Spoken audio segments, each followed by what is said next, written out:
Telugu Desam Janasena BJP కూటమిలో అత్యంత క్లిష్టమైన నియోజకవర్గాల్లో అవనిగడ్డ నియోజకవర్గం ఒకటి.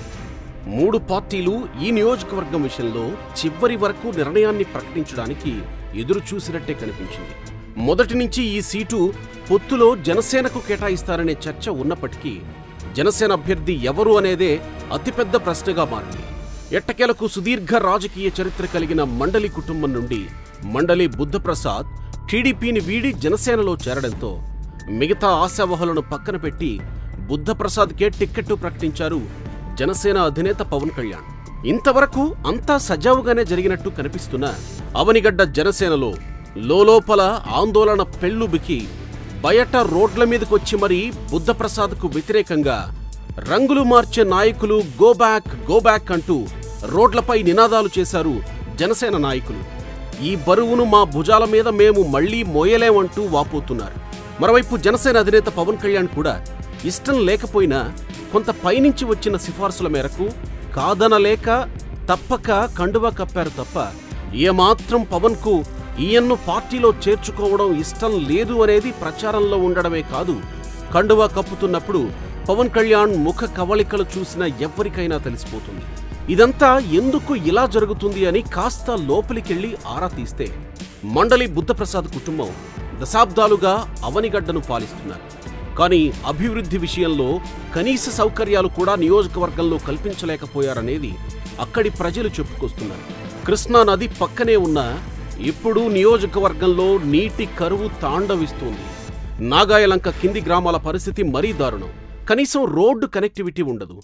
బస్సు సౌకర్యం కూడా లేని ఊర్లు ఇంకా ఉన్నాయంటే అది వీరి కుటుంబం చలువే అనే మాట వినబడుతుంది. ఎదురుమొండి దీవులకు బ్రిడ్జి నిర్మాణాలు చేపడతామని ఎన్నోసార్లు చెప్పారు, కానీ అవి జరగక ప్రజలు అవస్థలు పడుతూనే తమ కార్యకలాపాలు కొనసాగిస్తుంటారు. మండలి కుటుంబం నుండి తండ్రి కొడుకులు ఇద్దరూ మంత్రులుగా చేసిన నియోజకవర్గ సమస్యలు పట్టించుకున్న పాపాన పోలేదనే ముద్ర వీరిపై ఉంది. ఇక మండలి బుద్ధప్రసాద్ వ్యక్తిగతంగా తాను కాంగ్రెస్లో ఉన్నా టీడీపీలో ఉన్నా ఇప్పుడు జనసేనలో చేరిన కింది స్థాయి నాయకులకు ఒకటే భయం, ఆయన ఏ పార్టీలో ఉన్నా ద్వితీయ నాయకత్వాన్ని ఎదగనివ్వరు అనే పేరుంది. ఎదగనివ్వకపోగా అణచివేసే ప్రయత్నాలు కూడా చేసి వారికి రాజకీయ భవిష్యత్తు లేకుండా చేస్తారనే పేరు కూడా ఉంది.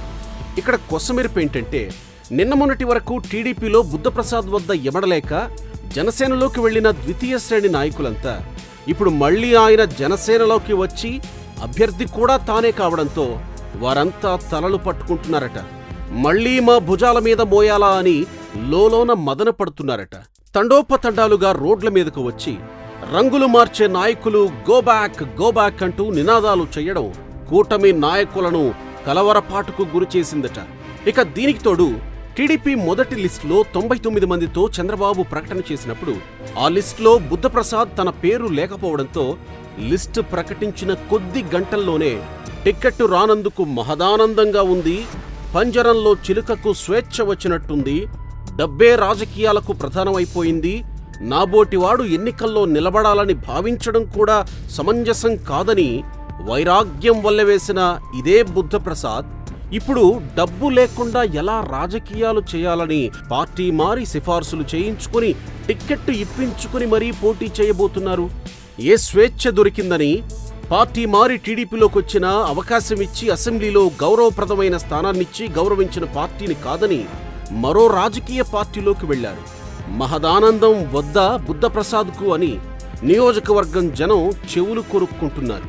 ఇక కృష్ణా జిల్లా జనసేన అధ్యక్షులుగా ఉండి పార్టీ కార్యక్రమాలు చేస్తూ వస్తున్న బండ్రెడ్డి రామకృష్ణ టిక్కెట్టు ఆశించినప్పటికీ ఆయనకు టిక్కెట్టు దక్కకపోవడంతో ఆయనలో ఉన్న అసంతృప్తి, గతంలో ముత్తంశెట్టి కృష్ణారావు అనుభవాల దృష్ట్యా బుద్ధప్రసాద్కు ఎంతవరకు సహకరిస్తారు, గెలుపు అవకాశాలు ఎంతవరకు ఉంటాయనేది ప్రశ్నగానే ఉంది.